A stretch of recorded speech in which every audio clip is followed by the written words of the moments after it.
Welcome to Text on Text. This is Jed Sundwall. Today we're getting thrown into the deep end with Borges. I had my friend Blair-Freese come on, and we talk about two stories, the Zahir and an examination of the works of Herbert Quain. This is a relatively short conversation. This one's only about an hour long. I've gone a little bit longer in the past, but it's very deep and it's a lot of fun. I got tripped up quite a bit trying to explain these stories, and that's sort of the point. So I hope you can follow along. Now, I'm going to do something a little bit different for this intro. I'm about to play a clip from the episode because I think it's good for you to hear it now. I've been reading from the collected fictions of Borges. It's a blue book that's very popular. It's translated by Andrew Hurley. And I mentioned it on the episode I did with Chris Beto a few months ago and recommended that everybody buy the book. And I've been very gratified to know that a bunch of you have. I think something like 5 people have told me that they bought the book. And that's awesome to hear. If you've also got the book and you're listening to this and you haven't told me, please tell me. Like, it's really, really cool to hear this. Anyhow, here's a pro tip about this book. I've owned this book for years, and I just learned something reading this story that I think you should know. Pro tip for people who read the book. In this book, there are asterisks all throughout the stories. And it wasn't until I read this here this time, I'm like, what is going on with these asterisks? Because I've never figured out. There's no footnote. Sometimes there are footnotes at the bottom, but they're not for the asterisks. They're in the back of the book. So there are notes, the translator, the author, gives a little context. Because Borges just does whatever, and he just makes references to, neighborhoods in Buenos Aires that, if you lived there at that time, you would understand, it was either a nice or a not nice neighborhood or whatever. Not clear reading it now. And so the back of the book has very useful guides. I've owned this book for many, many years. I just figured out this time. So okay, so now that you know that, I really highly recommend that you pre-read these stories if you haven't already. You might be able to find them online. If you have the book, that's great. Like I said, I recommend you get it. But you're going to want to pre-read these stories before you go in. Fortunately, they're pretty short stories. They're not too long. They are intense. They're a little bit difficult to follow the way Borges can be, but they're pretty short. So I hope you have fun. Let's go. All right. Welcome, Io, to Text on Texts. So glad you could join us to talk about Borges. Do you mind introducing yourself to the audience? How do you describe yourself? Sure, yeah. My name is Blair-Freese.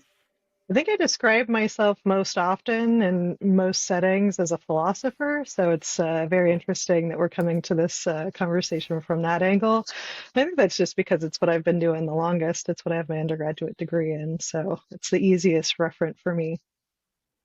Okay, I didn't know that. I know I've always known you're like very thoughtful, but I guess I shouldn't say I'm surprised, but would you also consider yourself a technologist? I would consider myself a technologist. I think for me, the definition of a technologist is somebody whose curiosity outweighs their fear of breaking things. And so I've always been somebody who's very motivated to open up the pen and see what's inside and put it back together. And I think for me, that's been a lifelong passion. So I've always considered myself a technologist of sorts. Interesting. Okay. And I know you, just to give everyone some background here, how we found each other is through working on geospatial data and things like that. How did you so you have a philosophy degree. How did you end up working in geospatial data? Yeah, totally. Yeah. I think for me, mapping data was always really interesting because you could orient information in a way that was really, receptive for people. People like to look at maps both because I think they're aesthetically pleasing, but because they're a really common language that people use. And so when I was starting to talk to people about why certain things are important, and for me, philosophy is all about talking about why things are important, why some of the things that we take for granted in our daily lives have deeper meaning. And so going into that and trying to then convey things to other people to communicate why certain things needed to be solved, why there were problems, what trends we were seeing, that really you could use a map to really bring people together at a common table with a common language. Even when you don't always have people who are incredibly literate, you can still bring them together, with this kind of visual aesthetic way and convey some of these properties. And so for me, that was always really interesting. And I love computers. I love, technology in that way. And so the fact that you could do all of this communication, make something that's also very visually pleasing, and use a computer as a tool to do it was kind of the perfect convergence for me. Amazing. Okay, that's great. It's the term that comes to my mind. It's like applied philosophy, right? Yeah, So like, yeah. that you can do through map making, which is funny. I mean, when I originally thought of like doing this podcast and wanted to do it, the core idea was a course I wanted to teach called Applied Borges, because it was like, anyway, I feel like Borges has sort of unlocked a lot of thinking for me, or like he allowed me to think about things in ways, or forced me to think about things in ways that were really mind expanding and have been useful to me as a technologist, as somebody who works with very large amounts of data.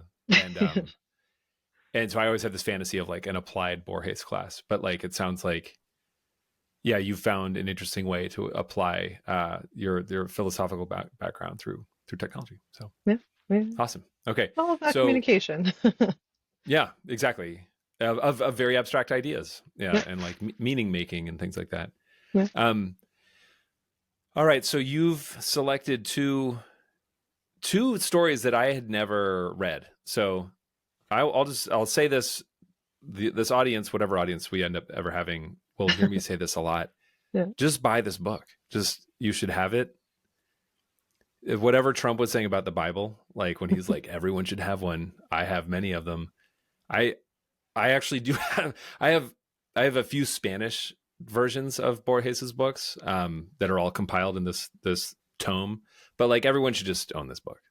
And I haven't. And I'll also fess up, I have not read probably even half of it. Like there's so much in here. And so when I asked you to talk about Borges, you mentioned the Zahir, and then I want to make sure I get it right. A Survey of the Works of Herbert Quain. Why did you choose those stories? I think for me, there are a couple of interesting things here. For one, both of these take somewhat similar formats. They're both somewhat an obituary, which is a really fun kind of turn theme that Borges likes to use every once in a while to imply, talking about people almost as if they're not there, even though he's creating a whole fictional universe on top to talk about people who really are there oftentimes. Right. Both of these pieces actually reference idealist philosophy, which is really interesting and influential in his life in general. And so I think that there's, just some interesting calls to different types of philosophy embedded into these pieces that if you start to weave them out and put them into the timeline of his life, start to paint a little bit of a picture of what his interests are. I think they both play really nicely with also the themes of memory and consciousness, which are huge for him, given some of the things that affected him in his life and his family and his father. And so for me, it's like these really nice short pieces that are fun to read. They're interesting. They have, that's the whole point for me about reading Borges over reading anything else, is that you're both going to have great thoughts and it's going to be a lot of fun. And so for me, these both encapsulate that perfectly. Yeah. I mean, so I read Herbert Quain again last night, and it's like, how many pages? It's quite short. It's really short. 1, 2, 3. It's like 5 pages long. Yeah, it's about 5. It took me half an hour, like, just because, I mean, I'm easily distracted in the first place, but like, it's so dense. And I'm like, and then I started to see the sort of the structure within, like the puzzle that the story is. And I'm like, wait a minute. So then I'm like going back and forth to like, anyway, so we'll get into both stories. I want to talk about, or I'd love to be illuminated by you. What is idealist philosophy? Yeah, so I mean, for Borges at this time, like he is being really influenced by, Kant and some of the followers therein, talking about what is reality versus our perception of reality. For Borges, and this is wrapped up really nicely in the Zahir. In fact, he even calls it out specifically. He says, idealist philosophy in my, version is summed up as this, and we can get into some of the specific quotes if we want to. But he's really interested in this kind of separation between our perception of reality and reality itself. The fact that we have this kind of a priori knowledge of the universe that helps us interpret it, and especially as somebody who has this congenital blindness, that idealist philosophy is important to him because it is what helps him make sense of what's happening to him in his own body. It's this idea that he is not separated from reality. His perception of reality is changing over time, and so I think that is really interesting in the way he kind of plays with it and describes it in the Zahir specifically, but he also references it in Herbert Quain in a cute little funny way there. Okay. A little call too. All right. Well, yeah, we'll have to. I'm gonna make you point out all the stuff that I'm missing. Yeah. And then you mentioned something about his father. Like, what? I don't know. I know nothing about Borges' father. So. Yeah, so his father had the same congenital blindness that he did. So he inherited that from his father. And his father, I don't know enough. I'm not a biographer, so I can't say too much. But from some of the work that I've read of Borges, you can kind of see that he had watched his father struggle in certain ways that he may have wanted to try and avoid. His father wanted to be a writer and only, I think, ever published one magnus, opus, and that did not really grant him a lot of fame. And so I think for him, there were a lot of things that he watched his father go through, and he was trying to make a life that was different and make a path that was a little bit different than what he thought his fate might become. Interesting. Okay. Yeah. And okay, so that unlocks maybe some undercurrents in Herbert Quain as well. Yeah. Okay. All right, let's start. Let's dive in. Where do you want to start?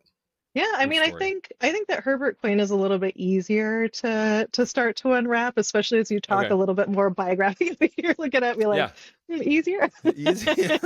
And I'm still just kind of recovering from reading it last night. So Sure. Yeah.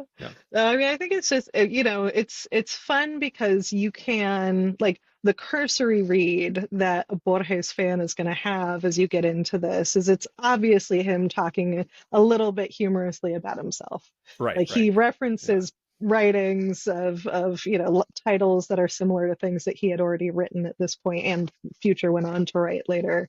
He does talk about influences on his own work of this fictional character, so you can read this a little bit of him talking a little bit about himself and his own kind of ideas, which I think is fun because he is very much both talking about modesty, which when you're talking about yourself, talking about somebody being modest, there's a little bit of immodesty in it. So I think you could read a little sarcasm, a little bit of humor in that piece of it. And then, talking about some of the artistic surprises that this author, Herbert Quain, tries to use in his writing. And I think the fun thing about this is it both allows Borges to talk a little bit about, I think, some of the criticism that he's received for some of these things, start to examine the tools that he uses in his own work, but also it allows him to open a bunch of peanut cans that he never has to put the lid back on. He's able to talk about fantastical story ideas that he never has to deliver on, which is another great Borges tool. I don't actually have to do the thing in this magical realistic universe. I can just talk about it existing and your brain gets to do the rest of the kind of fantasy filling in. And so for me, this is a lot of fun because you get to see him talk a lot about tools that this author is using to kind of surprise the reader, but some of them are impossible, some of them might be impossible or at least really difficult, some of them might be a little bit fun, and some of them Borges does himself.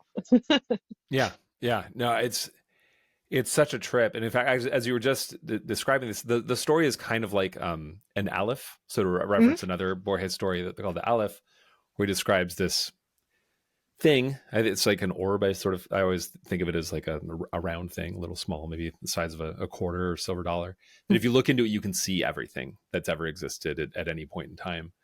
And which we should also point out is kind of the opposite of the Zahir. So hopefully our audience can keep up with us. I'll try to encourage people to pre-read, but Right. like Pause, pre-read, come back. Yeah. But Herbert Quain, yeah, he does sort of describe the story feels like this like fractal that like you could just keep looking at it and be like, there's so many jumping off points to like infinite stories here.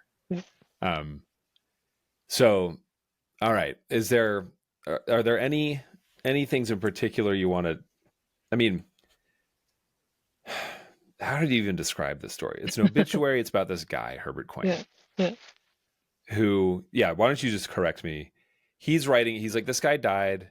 He never really did that much. Like his stuff wasn't like that good. He wrote these stories that were kind of more like puzzles and ideas of stories than actual stories.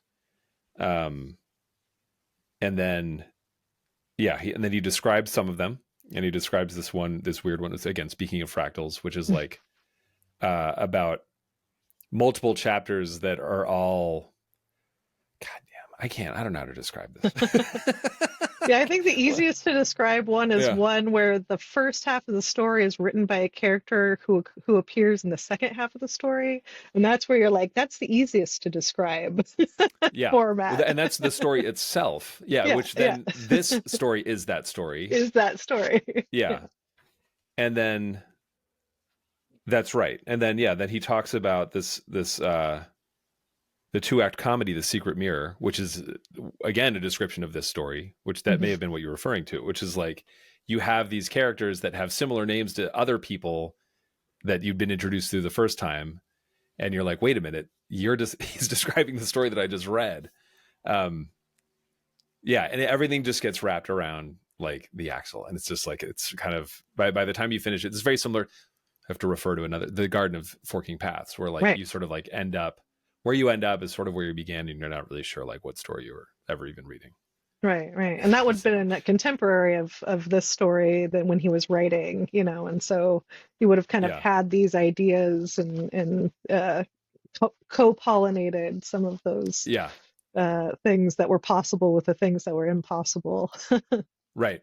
Yeah. And he's describing, he conjures this universe and describes how this universe inspired him to write other books or like other stories that he's writing right now. Like, and so it's this sort of like, again, actually, sorry, now I have to explain the first story that I failed to explain before, where he describes a bunch of people on a train platform, like having just sort of like a bunch of different conversations, and then subsequent chapters being conversations that those people had the night before.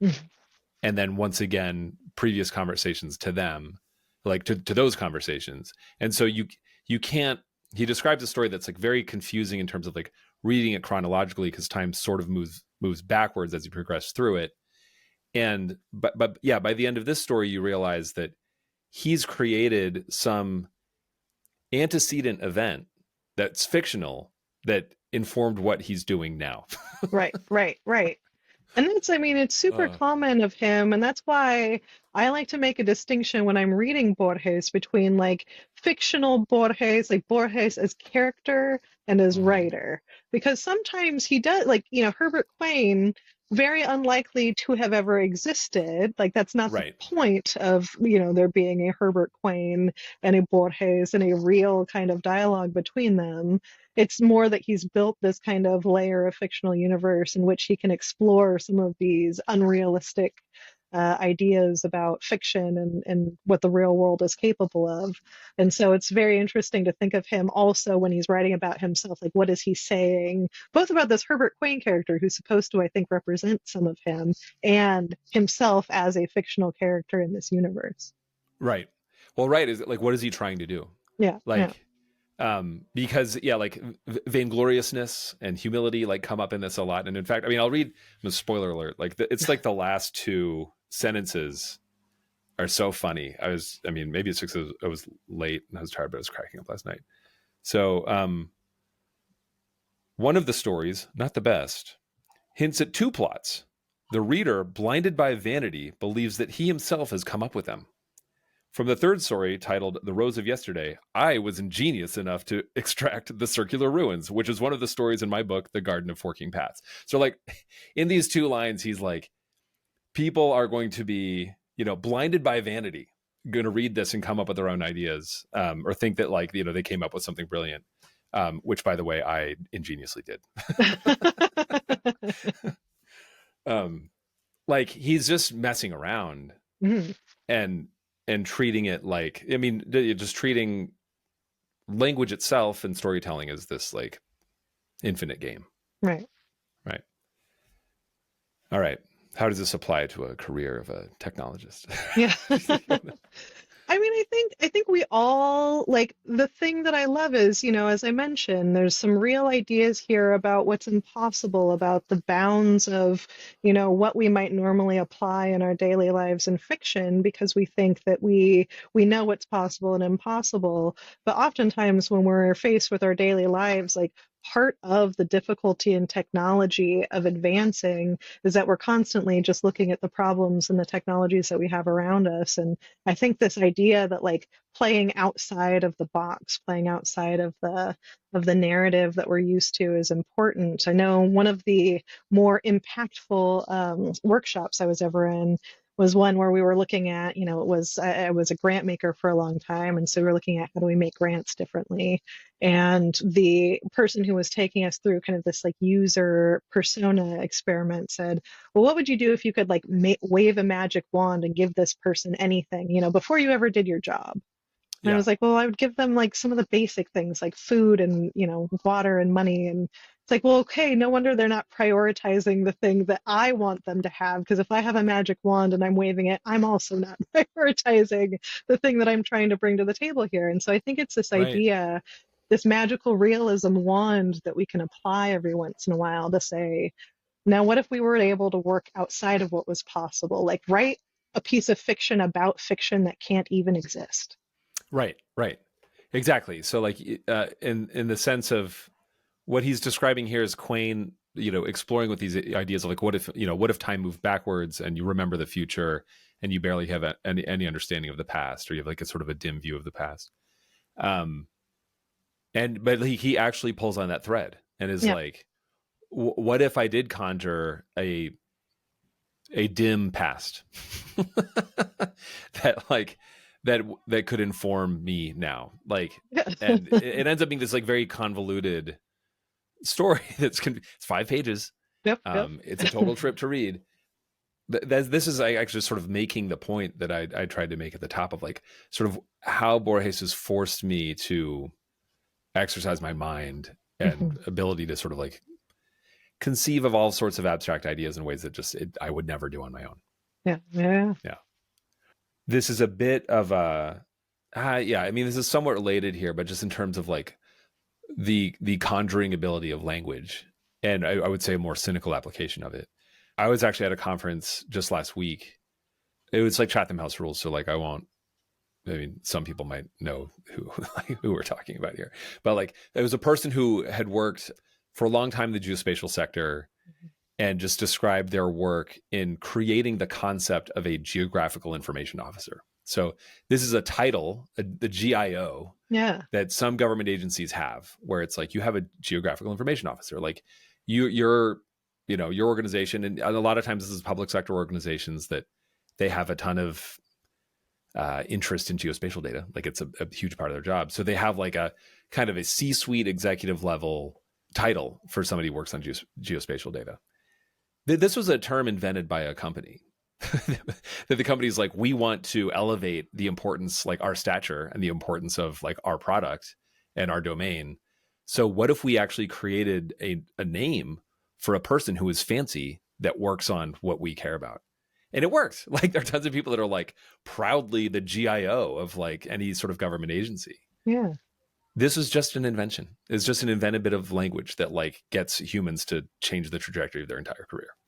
Yep. And it's because we agree that has some type of meaning or value, that like being in the C-suite is something, and having O at the end of your name is something, and those 3-letter acronyms or something. It reminds me also of, I had a CEO of a previous organization I worked for who, had told his daughter, he was like, the shorter the letters in my name become, the less important I am, because as he was getting up in titles, the acronym of his name kept getting longer. And then he comes home and he says, hey, family, I'm now the CEO. And his daughter goes, oh, I'm so sorry, Daddy. Because she was thinking it was the length of the title, and now he's got the three. And so she didn't get that value. And so, she would look at a GIO and be like, I'm so sorry. Oh, like that just, it's so pathetic. You should have lots For of you. letters. Yeah. Yeah. Well, it's funny. Like I don't think he works there anymore. I met this guy, Matt Cutts, who used to work at Google. Awesome guy. And I was like, and I had some questions about whatever Google stuff. This is a long time ago. This is like around 2010. And he didn't. He's like, Google just email me. He's like, just email me. It's matt@google.com. And I was like, dang, like it was like such a flex. Like, and then spoiler alert, there aren't that many Jeds in the world. And so somehow I was able to get Jed at Amazon.com when I worked for Amazon. And it felt like such a flex. And it's just this kind of like, once again, these goofy abstractions in the way that we use language that like communicate authority and power and everything like that. But again, like going back to Herbert Quain and the concept of like, I would just say conjuring, is that what Borges does so well is like sort of remind us, like, you can use language to invent anything. Yeah. And it multiplies. Which, we should talk about this in Herbert Quain. I don't know if this was a joke or not. Because he has this like diagram. Oh, the logic. Yeah. Yeah. Well, it's kind of like you have, going back to this train conversation story. I mean, I'll just look it up so I can like make it clear. He's like, you have this one chapter that's like the first chapter, and then the next 3 chapters are previous evenings to that, like from the characters, I guess, who are on the train platform. And then the subsequent 9 chapters, so each of those 3 then fork out into 3 more chapters each, total of 9 at that point, are previous nights to that. And they're all over the place. And this is where he's like, one of these is like a detective story and one is like a blah, blah, blah. So he's like, isn't this crazy that this novel just keeps like, you have this one starting point, and it's not that they're branching off into the future, it's branching off into the past, but regardless, it's this sort of like fractal that just keeps producing more stories. And then he's like, he says, I'm not certain whether I should remind the reader that after April March was published, Quain had second thoughts about the triune order of the book and predicted that the mortals who imitated it would opt instead for a binary scheme. And then he shows like the same kind of diagram, but it just, instead of splitting into 2 things, it splits into 3 things, it splits into 2. As if that were like that much less complicated. Yeah.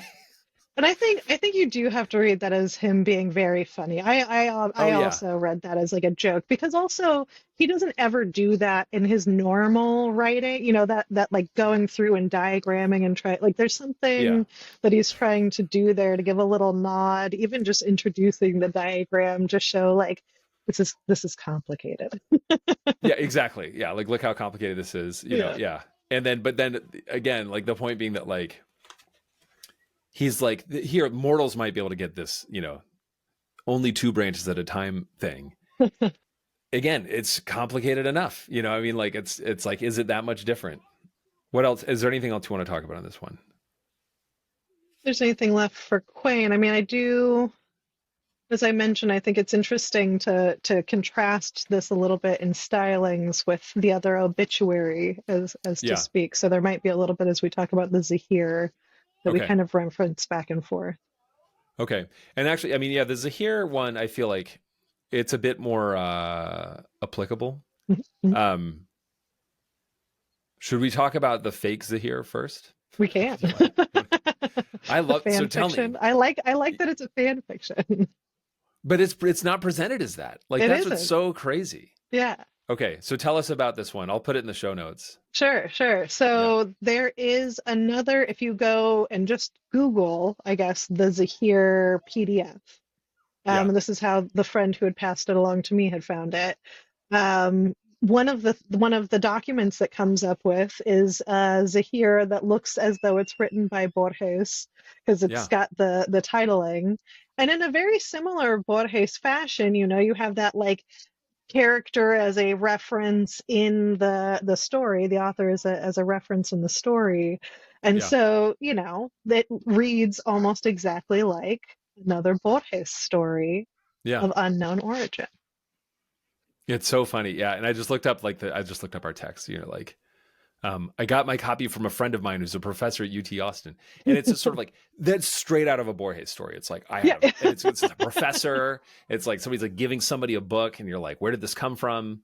And it turns out it's not actually a Borges story, even though it's it has the exact same name as a real Borges story. It's awesome. Like whoever did this, like, look, I'll just say this. It's not as well written as an actual Borges story, but That's true. That's true. The attempt, you never know and what the translation is, though. That's right. Yeah, this is what Borges would sound like if he was writing just like natively in English. Which, by the way, I said before, like I have a bunch of Borges stories in Spanish. It's like impossible. Like my Spanish is decent, but like he is so weird the way he writes, and he just loves to use fancy language, and so I'm at my limit, like in terms of like trying to read it in Spanish. I mean, but he anyway, is a poet. yeah, absolutely. Well, okay, we'll just put it in the show. People can read it, but we can talk about the concepts. We should just talk about the actual story. So, Sure. do you want to explain the Zahir? Yeah, I mean, I think you did a pretty good job when we started, but basically there's an object that when come across it, when you engage with it, you become so obsessed with it that eventually you become unable to think of anything else. Right. And in this telling of the story, Borges himself comes upon this object in the form of a coin, and slowly starts himself to become more and more obsessed with the object, and starts to do some research on it, and talks a little bit about the history of the object, and talks a little bit about coins in general, which I think is a really interesting like framing to take about this, when he talks about obsession and coins, and then has a very long kind of monologue about historical coins and fantastical coins. You could tell that there's a little bit of a real life kind of interest there. He also talks, there's some funny bits in here that if you know a little bit more about Borges are really fun to read, about his own obsessions and interests, because he plays with some of those inside the story as well. But yeah, and then as I mentioned in the earlier conversation, has a really nice little summary at the end of idealism, and he kind of uses almost the story as a way to tie into some of his thoughts about what it means to have a kind of mind and perception and obsession separate from this actual coin that he's obsessed with. Right. Man. Oh man, yeah. Like I'm just like I'm looking back at the book. I'm looking at like the final lines. In order to lose themselves in God, the Sufis repeat their own name or the 99 names of God until the names mean nothing anymore. I long to travel that path. Perhaps by thinking about the Zahir unceasingly, I can manage to wear it away. Perhaps behind the coin is God. Heavy Borges. Yeah, that's some real heavy stuff. Yeah, and he talks a lot about religion in this story, which would have not been the fashion of the time in Argentina. So there's also a bit of interest there. Oh, interesting. Yeah, maybe explain that to me, because I don't. I mean, that time in Latin America, and I mean, somewhat of a like general trend. Well, yeah. So the idea being, we're post religion, more atheism and kind of the Peronistic dynasty. You would find people taking a little bit less of a religious interest and more of an interest in, kind of deep logic and more materialistic interests and consequentialist interests, which he refers almost directly to in a couple of places, which is really fun to hear him use some of that actual philosophy language really, really well woven into the literature in ways that don't make it seem unapproachable, I hope. Yeah, well, approachable isn't really like Borges' like strong suit. Yeah, you have to be willing to surrender to whatever he's going to be doing. Well, and the story will tell you exactly that. He doesn't get through until he surrenders to the coin. That's right. Yeah, you have to give into this obsession. Let's talk about, is it idealism? Mm-hmm, mm-hmm. Okay. Can you explain idealism through the context of this story and the idea of becoming obsessed with an object? Yeah, I mean, I think so. I'll talk about it a little bit backward because the way that Okay. he kind of frames it up, I really love the way that he breaks it down. He says basically to live and dream, like as he becomes deeper and deeper involved in this obsession, he says to live and dream at any point are synonymous. And basically, like for Yeah. him, he is so involved in thinking about this coin at every moment, to look away from the coin, he's looking at the front and the back at the same time. Like he can't but be forced to kind of engage with it. And so his reality has changed into one that is really only about this coin. And so Right. it doesn't matter whether or not the coin itself is right there in front of him in his pocket, like he is constantly having that engagement with the object. And so I think for him, that's him taking the opportunity to separate in this story the kind of idealistic representation, his perception of the universe, and this coin as it actually is, because the coin's just a coin. Like he talks Right. at length about how it is a normal object. There's nothing spectacular about it. It's just another, I think it's a 2 centavo coin. I forget if it's a 2 Right. or 10 cent. But it's one of those 20, things. 20. 20 cents. No, there you go. 2 and 10. Yeah. Yeah. And it's that kind of thing that I think um, sets him up to then create this, like, well, the obsession then is something different. There's some a priori, there's some other characteristic of it that he's interpreting, that he's sensing, that he's feeling, that he's engaging in, this thing that is the Zahir. Right. And the reason I thought I said that there was some fun jokes about it, as it turns out, Borges has an obsession with tigers. And in one of the Oh, lines in it, he says, like, how hard is it to think about a tiger? That's him, completely him self-roasting. yeah. Yeah. Okay. Yeah. He says, like, I'm very Yeah. envious of, people for whom this was just a tiger or something else. And he's like, but mine Yeah. had to be a coin. And it's like, well, yes, you actually Yeah. do find it hard not to think about tigers. Yeah. Yeah. Well, it could be anything, It could be Yeah. anything. And like, yeah, I mean, he describes all these different. Yeah, there's Zahir was a tiger in Gujarat at the end of the 18th century. In Java, it was a blind man in the Surakarta Mosque, stoned by the faithful. Just like as an aside. Yeah. In Persia, an astrolabe that Nadir Shah ordered thrown into the sea. Yeah, it's just awesome. Like just all these little artifacts he's describing throughout history. But the point being that it's just arbitrary, right? Like, Yeah. and then of course all the discussion of God and religions and stuff. And he talks about the Sufis. I know he's very interested in like, I'm going to pronounce it wrong, like Kabbalah, like a lot of like mystic traditions. He's always fascinated by. It's the same sort of thing. There's just like this arbitrary. It can be an object. It could just be like the name of the 99 names of God or your own name, like that can take over your consciousness. It's completely arbitrary. And I guess is that idealism, right? Is that like, I guess like how we perceive reality is actually just a confection of whatever our brains are going to do. Yeah, basically. Yeah, Yeah, that you have all of the things, that are in there to kind of have that sense and perception. That's already kind of baked in there. And so, yeah, for him, this idea that anything can kind of take on this characteristic would very much fit inside of that philosophical belief that he has. Yeah. And then also there's a funeral. Right? Mm-hmm. Yep. This is also somewhat of an obituary for a woman who he claims to love. Yeah. And so like she was apparently very beautiful. Uh-huh. Yeah, she was some kind of like model, but then went broke or something like that. Well, right? So she wore the wrong hat. Okay. She got a charlatan. A charlatan sold her on unfashionable, or they weren't even actual hats. It was some kind of Parisian style, and it turns out she just got sold on a bill of goods, and they weren't even hats, let alone anything that anybody had actually worn. That's right. And so, I mean, boy, okay, now that you're helping me sort of like understand the story. Like that's also the joke, is that like there was this this kind of obsession obviously with fashion and Yeah. like trying to stay relevant, right? Like her life was, and all of her fame, of course, like it all depended upon her being relevant, like capturing the attention of people. And that led her down, this primrose path where like some bozo's like, this is a cool hat you should wear. And it ended Yeah. up like doing her in. Yeah.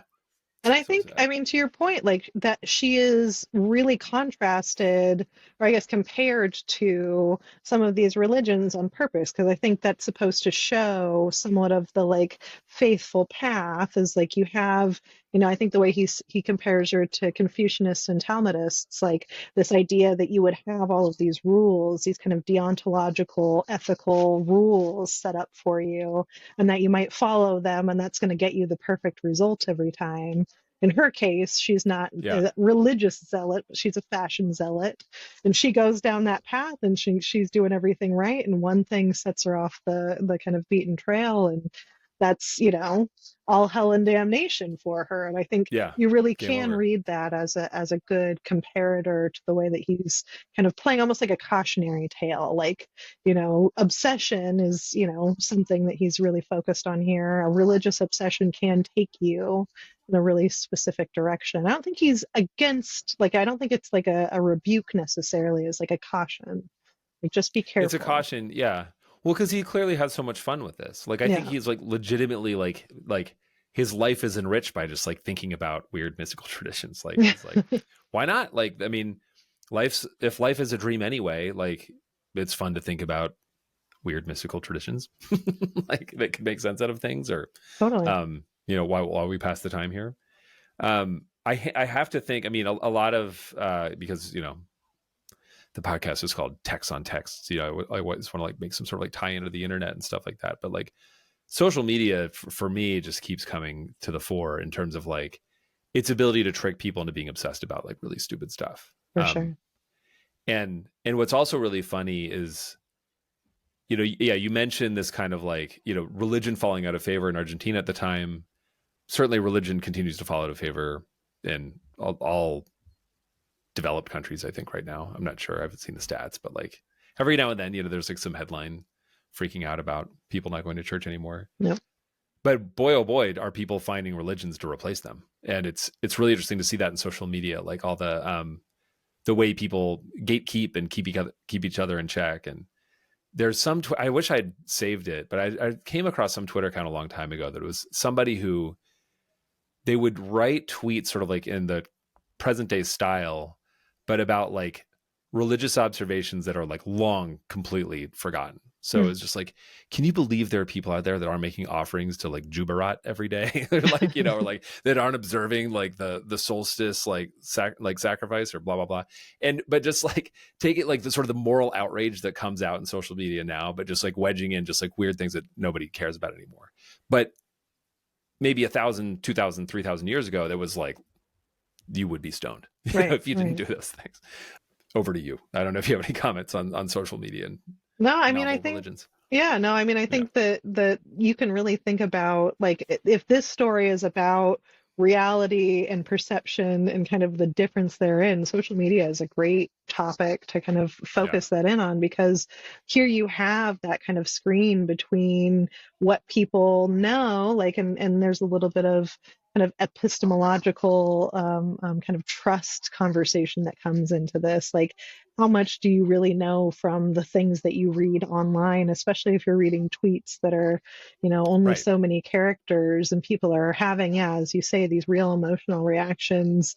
People are getting into fights with their family members at the dinner table, and they've got maybe, 4 paragraphs worth of tweets that they're basing their opinions on. And I think that would have been a real problem to Borges. Like, I think he would look at something like this and say, okay, like, my idealist philosophy is solid here. However, like, if you're going to have a mediated, kind of relationship with reality, let's be really honest with ourselves about what it is that we know and what we don't know. Yeah. Well, yeah, I mean, this is the thing about like tweets, or, and just the speed with which we consume, I guess I'll call it information, but I kind of don't even want to call that. It's just sort of like, reports on things that are happening, or that people's interpretation of them, right? Sure. It's like going back to Herbert Quain, that story is like the opposite of something like that, which is like a tweet is this idea that's like, I'm going to distill whatever happened at some global event into this small bit of text. Yeah. The story of Herbert Quain is 5 pages where he just basically sets off. It's an immense Pandora's box of just like, you can take these 5 pages and just draw it out into a million different directions. I mean, if he even says that, like, the more, like, going back to the thing about the branching stories thing, he's like, he was willing to do the branching 3 times, at each phase. The mere mortals would only do 2, but then he describes the gods and demiurges had chosen an infinite one, infinite stories, infinitely branching. Right. Like, and he's just pointing out, like, this is what reality is actually like, is just every nexus in reality could go infinite ways. Meanwhile, Twitter's like, this is what happened at this protest. Like, no, it's not. Like, this is what happened. Exactly. Yeah. It's really funny that, like, just depending on sort of whichever tweets you're looking at, you're going to get a very different view. And right. So in a sense, I think Borges would love the internet because it would make real a lot of what he's describing. But seeing how people respond to it and how it sort of distorts their perception of reality, I think, of course, he would be sad about. Right. I would like to think that. Yeah. You would like to think that he wouldn't just be trolling on Twitter right now. X. It'd be pretty amazing. Yeah, I mean, I think, well, this is the other thing, is that, like, my understanding, Borges was, like, somewhat conservative. Like, I guess he would be considered, like, somewhere on the right. But I don't even know how to make sense out of what that would mean today, like where he would fit in things. So Latin American politics don't translate well in the U.S., it turns out. No, not at all. It's really, well, I'm a bit of a Latin America guy, so I've spent a lot of time in Argentina and Brazil and Venezuela and Chile and stuff, and so yeah, I will say there are a lot of reasons why they don't map very well, and that's partially because of U.S. imperialism. Yeah, it's because of what we're doing. Yeah, exactly. Still, what we've done, what we're still doing. Yeah, exactly. Yeah. And what we don't do, like, we just sort of just like ignore Latin America so often. So, pro tip for people who read the book. In this book, there are asterisks all throughout the stories. And it wasn't until I read the Zahir this time, I'm like, what is going on with these asterisks? Because I've never figured out. There's no footnote. Sometimes there are footnotes in the bottom, but they're not for the asterisks. They're in the back of the book. So there are notes, the translator, the author, like, gives a little context. Because Borges just does whatever, and he just makes references to, like, neighborhoods in Buenos Aires that, like, if you lived there at that time, you would understand, like, it was either a nice or a not nice neighborhood or whatever. Not clear reading it now. And so the back of the book has very useful guides.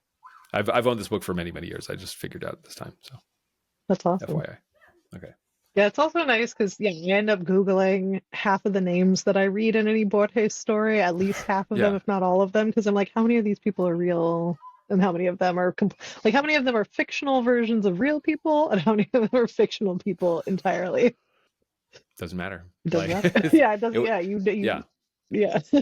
May or may not know. Exactly. Well, yeah, and then I'm reminded also of Borges and I, another, like, 1-page Borges story where he also explains that he can't tell, like, where he begins and the caricature version character or caricature version of him begins, because like, any personality is kind of a fabrication of a mind. So and that again would pull in perfectly with that idealism that he is championing through these stories. No, it's fascinating to think about him. And I guess, like,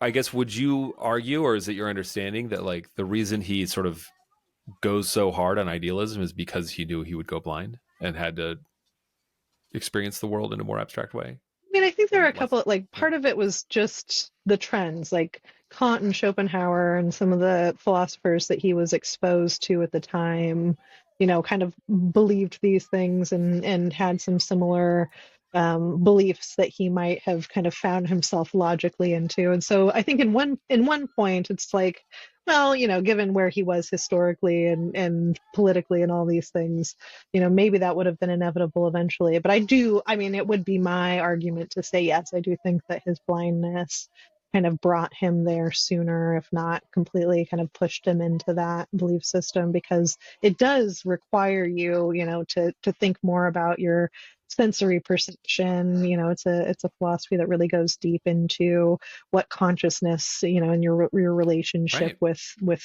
consciousness in the real world are, and knowing, that he was going to lose one of his senses. Like, you really want to make sense of that while you still can. And he ended up, I think, Right. it lasting until he was maybe in his 50s before he went totally blind. But I don't know if he had a picture of what that could look like for him, because his father, had a slightly different version of the story as well. Right. Yeah, it's interesting. I mean, it's a theme, a recurring theme, I think, throughout a lot of his work, is this kind of like urgent desire to just suck up information and to be so well read, and to, he clearly had this like interest in the entire planet and history and cultures and religions. And it's just kind of like, well, it's one of the annoying things about reading him, is that he's just always making reference to all this stuff. And it's just like, oh, I guess maybe he was trying to just absorb as much of it as he could before he lost his sight. Totally. And I've heard reports that his second wife would like read to him basically all day as he would sit there once he became blind. So that obsession never really left him even after. Yeah. Is it Kodama? She was like his assistant. Yeah. Well, fascinating figure herself. Skeptical, about their relationship, but yeah. In fact, I think, hang on. Okay, so she died almost exactly a year ago.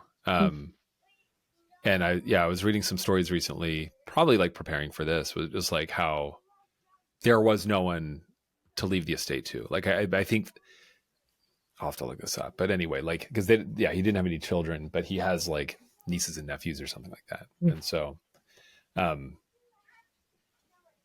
anyway, she's a fascinating figure, because she was kind of like, she asserted herself as the guardian of the estate and his stories, and I think also had like a lot of opinions about how people interpreted his stories, which I would say I'm pretty sure Borges would want people to interpret his stories in as many ways as possible. So that does seem to be the case. Yeah, that's my guess. I'm just wondering if we should talk more about religion. Sure. I mean, I think that there's also the kind of Quain and religion connection that might be worth exploring, because that was something that I was left more curious about than anything. I mean, it's obviously Borges who chooses the representation of the Zahir in the story as the author, and making it a writing about religion and choosing a coin. Like, I mentioned he talks a little bit about, mythological coins and historical coins, and a little bit of a knowledge there. And so there's some, kind of potential overlap there when you get into, very important, potentially religious coins. But he doesn't seem to try and enforce too much of a conversation between those two ideas. But I do think it's interesting, given, he was born at the start of the 20th century, and some of the ideas about religion and money and tithing and that type of thing that would have been something that his parents would have grown up having conversations about, perhaps. Yeah, I mean, I wonder. I'm trying to remember if it was this story, or like other times I've read Borges where I've thought of, about if he's ever making criticisms about capitalism and consumerism and things like that. It does seem to be a bit of a theme sometimes, but I might be imagining that. But yeah, that's one obvious thing, is like, it's a coin, it's money, right? Yeah. So like, people become obsessed with money, and they think that that's their purpose in life, is to get more of it. It's a religion, in a way, or it certainly becomes a dogma. There are plenty of people who think like that's their purpose in life. Yeah. I think citing the historical coins, though, also is very interesting, because those coins are, other than for like, as historical artifacts, they might have some value, but they don't have any like you can't buy something with them directly, right? And so it goes to show once again that like, we are just arbitrarily choosing things to assign lots of value to throughout time, and it just changes all the time. And he does go into that conversation a little bit about it being almost like possibility. So you mentioning that almost kind of count, like the Zahir is unlike other coins, in which he talks about other coins, are this almost like a painting of free will. There's this, open kind of possibilities of all of the things you could spend it on. You could have an infinite number of futures with a coin, but not really with those other types, like not really with the Zahir. You can't spend the Zahir. Like he tries to, and right. that doesn't go very well for him. And so like that kind of, I wonder too if there's almost something of a supernatural relationship that the coin being the Zahir has in kind of a contrast to this idea of infinite ideas and possibilities. Yeah, that there are certain things that potentially do. Well, I mean, I don't know. What comes to my mind also is like addiction, right? So there are things that like can just wreck people. And people do get, I would say, they addicted to, I won't go too far down this path, but like there are certain forms of media that people can become addicted to, in particular men, it seems like, but also I think there are all sorts of people that get addicted to like, either they could be Fox News, it could be MSNBC, whatever kind of like outrage, stream they want to get hooked on. There is some form of like obsession about it. I'll just say, like, I've got relatives that, like, if you ever mention a Clinton to them, like, they'll just like lose their mind, like start talking about it goes. Yeah, exactly. Like on the left and right, like people just lose their minds around. I mean, people have done it with Trump. Like Trump is like a Zahir, right? And so, yeah, it's like there are things that seem to have like supernatural qualities, or like the ability to like really distort people's minds. Whether it's those are chemicals that they ingest or otherwise just like media, or a coin, I guess in this case. Remind me though, what happens when he tries, because he takes the coin, he goes and tries to buy a drink or something like that. Yeah, and I think he comes back, like he goes home and he tries to forget about it. He's able to like go to sleep because he takes a little bit of medication or something like that, and then he wakes up and then he goes back, I think is the way that does he resolves. Go back to the place? I think if I remember correctly, or somehow it comes back into his possession. Okay. Maybe I have to reread this. I was going to reread this one also last night, but then I just like, it took me too long. Yeah. I turned the corner. The establishment had been closed. Yeah. There's nothing less material than money, since any coin is in all truth a panoply of possible futures. That's what you were just mentioning before. Money is abstract, I said over and over. Money is future time, which I love that. Like, oh man. Jeez. It can be an evening just outside the city, or a Brahms melody, or maps, or chess, or coffee, or the word of Epictetus. I would never remember how to pronounce that. I think, I mean, maybe he just like decided, so he decided to free himself of the coin. He paid for it, he got rid of it. But it never stopped him from thinking about it. But it never stops his obsession. So yeah, maybe he that's just the thing, is it doesn't matter whether he possesses it or not. Yeah. The obsession overcomes him anyway. Yeah, it's, man, this guy. Love this guy. Okay. Yeah, I mean, I want to go back to the social media thing, or just, well, I don't know, maybe just sort of the way, so I would say sort of like the financialization of everything in the world takes advantage of the fact that we get obsessed with things. Sure. I'll just say that. Like follower counts, whatever, the number of retweets you get, likes, all that sort of stuff. Yeah. This is an embarrassing story on multiple levels. The first embarrassing thing, like I practice meditation, or I try to. I have for years. Embarrassing. And well, I don't know. I'm just like, oh, one of those guys. He's got a podcast and practices meditation. Like, what have I become? 21st century dude. So what we all are. But I was working at Amazon at the time, and this is the other embarrassing thing. I was trying to get promoted. Like I was very like concerned about like my level at the company. And so I was a 6. I think we have discussed this. So you have an understanding of what a 6 is. It's just kind of like, mid white collar, like not the worst, but it's like total middle of the pack. I think it's most people are 6 or something like that. Getting to 7 is very difficult.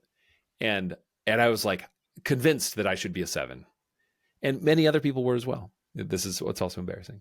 But so anyway, I'd practice meditation, just like sort of like listen to my mind, and my mind would be like 7, 7, 7. It was just sort of like the number would come into my head, and I was like, whoa, it was very illuminating. I mean, this is why I sort of recommend meditation to people, is like, I could see that I had allowed my mind to be configured in such a way that this is what it conjured. Like it was just, your mind just produces thoughts. Yeah. And I was like, oh, awesome. I've tricked my mind into producing like some nonsense about Amazon's corporate structure to be like, just like what my brain thinks about. Not good. Like, No. and it sort of cured me of that obsession for a little bit. I never got promoted. I just quit instead. That's nice. That's a very good end to the story. It's fine. No, it's like, yeah, it's like I spent the Zahir, and but actually I don't think about it that much anymore. I mean, but I still remember it. It just has this kind of like, it was this interesting time in my life where I was able to be like, what has happened to me? Like that this is what I've trained my brain to think about. It's not what I want to train my brain to think about. And I think that that's what's interesting about this concept of the Zahir too, is that it can be anything. Like Borges really wants you to understand that it can be somewhat abstract in its conceptualization by, giving the list as he does. And so I think work for many people is a Zahir, whether it's, work in a very specific, that 7, or whether it's just that, waking up at 2 a.m. in a cold sweat because you think that you've forgotten to respond to something that may or may not exist. Right. And I'm saying that one from experience, clearly. Yeah. No, we've been there. Like, that is maybe like sort of the lesson here, is just to understand that like our entire, I mean, I guess I'm becoming an idealist or something like that. Like our entire existence is just like us perceiving things that we think we perceive, that we think are important. Yeah. And what those things are is actually totally arbitrary.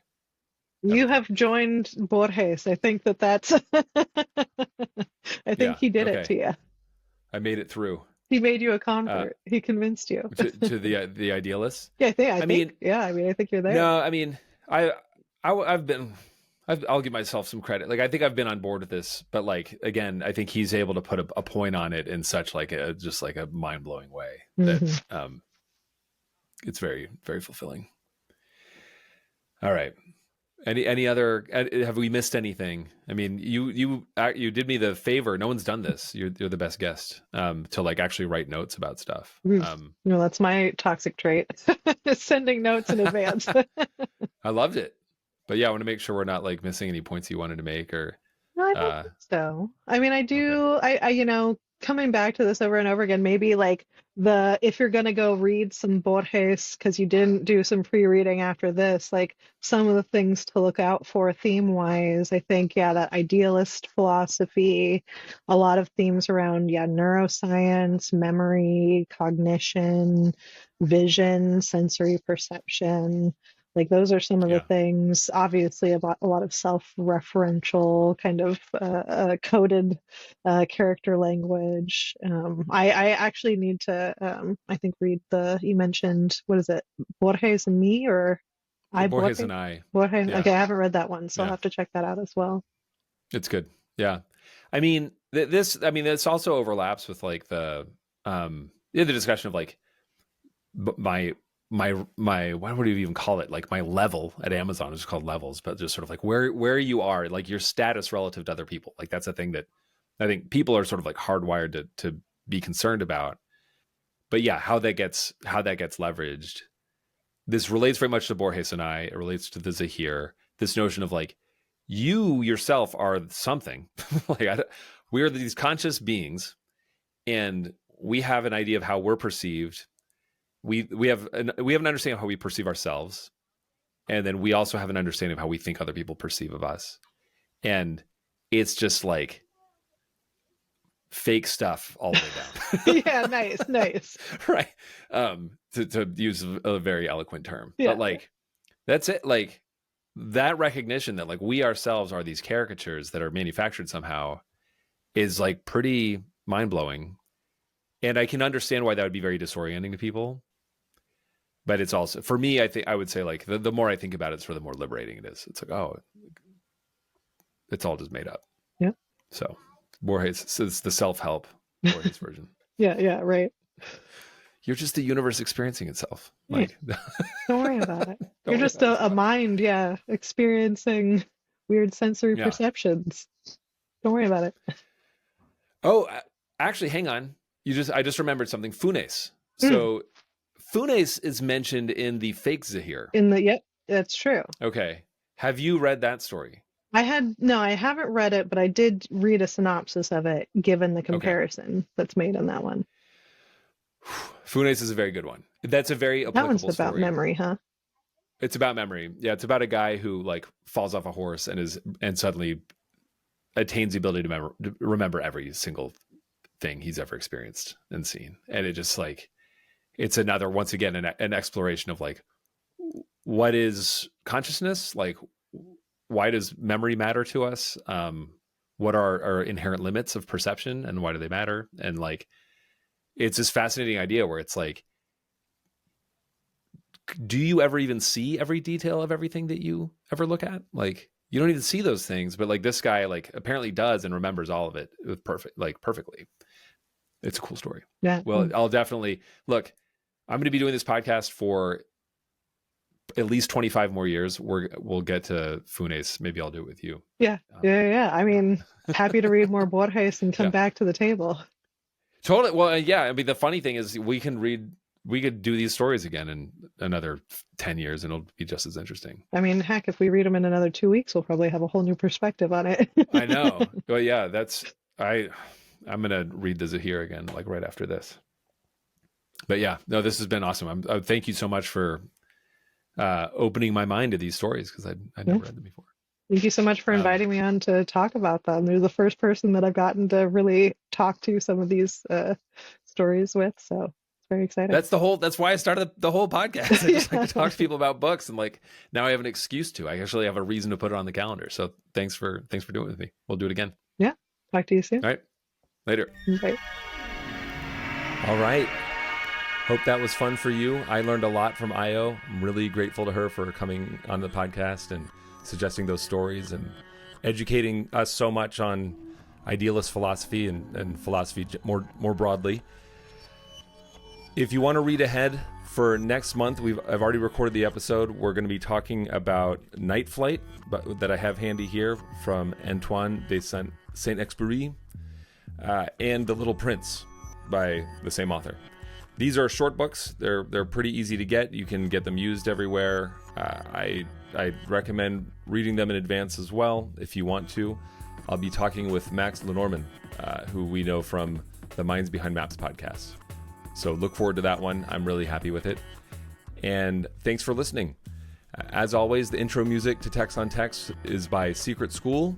And this outro music that you're hearing right now is called 3/10 of the Population by We. Thanks for listening. If you're enjoying this, tell your friends, subscribe, leave reviews. I think you're supposed to do. If you can leave a review for the podcast somewhere, I'd love that. And otherwise, just let me know if you're listening. I want to hear from you.